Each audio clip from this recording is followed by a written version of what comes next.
The war didn't start with a declaration.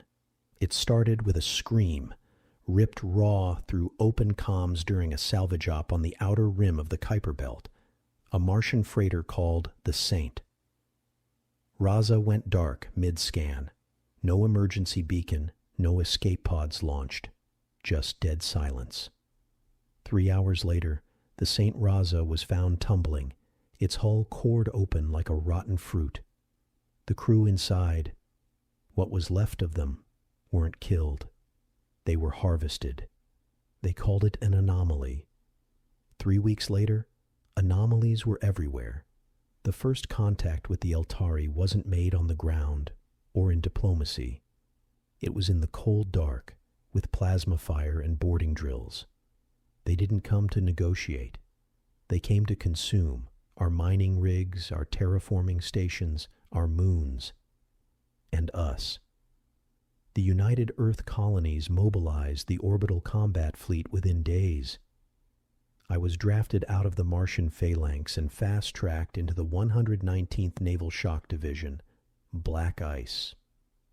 You only got 2 weeks of breathing room before you were dropped back into vacuum. Mechs, exosuits, pulse rifles, breaching pods, every soldier a walking weapon, and still most of us didn't last our first month. My name is Staff Sergeant Reka Vale.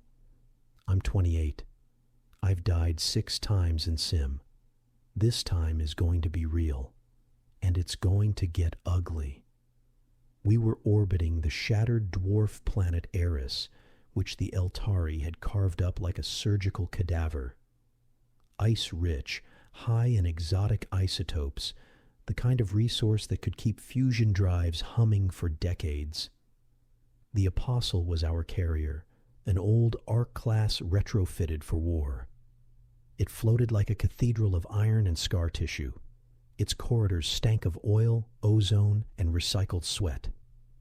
"Black Ice, suit up," barked Lieutenant Brax over the deck PA.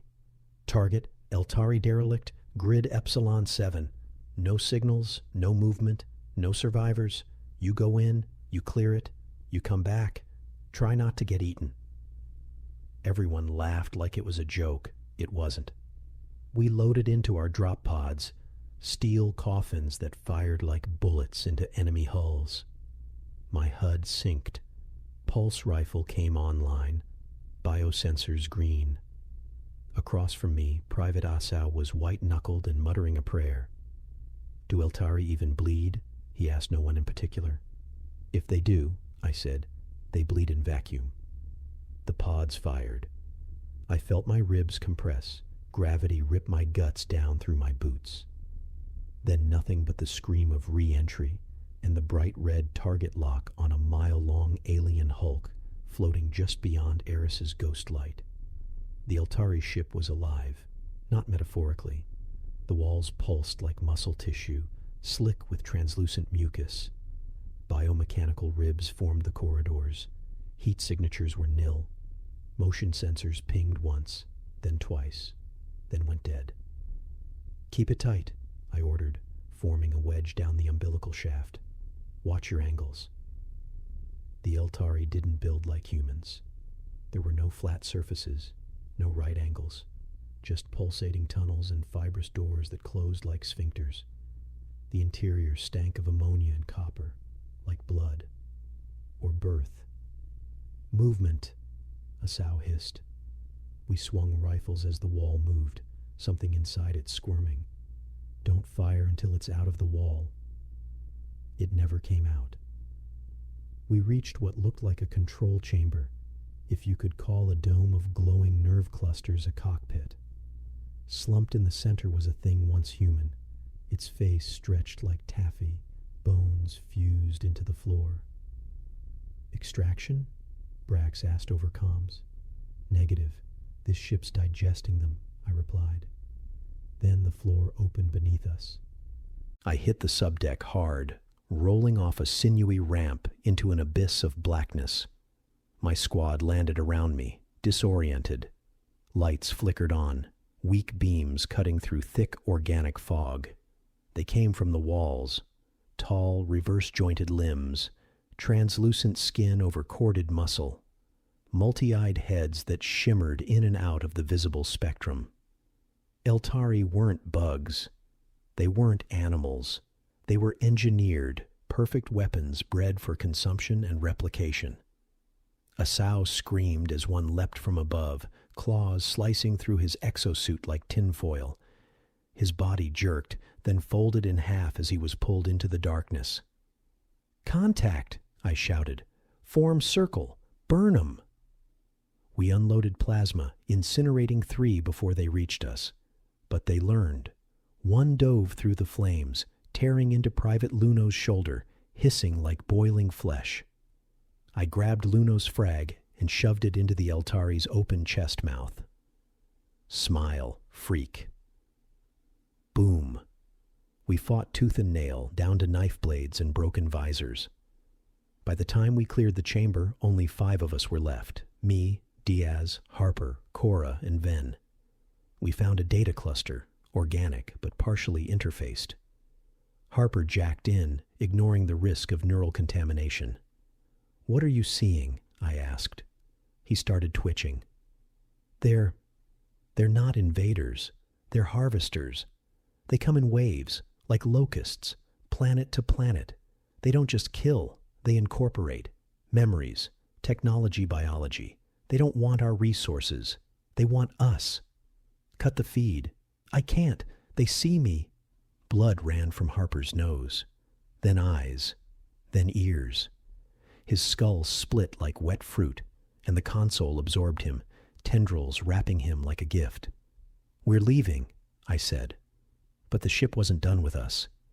The Eltari derelict powered on. Lights ignited in sequential pulses, glowing red and violet. The walls contracted, pumping bioplasma through exposed arteries. The whole ship began rotating toward the dark side of Eris. "Command, this is Vale. We've triggered something. The ship's powering up. We're going to lose orbit." No response, only static. Cora shouted, "We're not just in the ship. We're part of it now. It's mapping us, copying us." Ven checked his HUD. "My vitals are showing double, like I'm duplicated." That's when his face changed. His mouth stretched sideways, his hands reversed, his eyes started blinking out of sync. I shot him twice in the head. It didn't help. We reached the engine, what passed for it. A core made of fused spinal columns, human and alien, rotating in a zero-G crucible. It fed on radiation and death. There was no off switch, but there was a det pack. Diaz pulled it from her belt. "I stay. You go." "No damn way." "You outrank me," she grinned.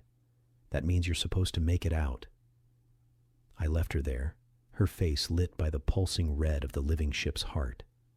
We fought through the corridors as they changed, arms reaching from the walls, mouth tunnels screaming our names.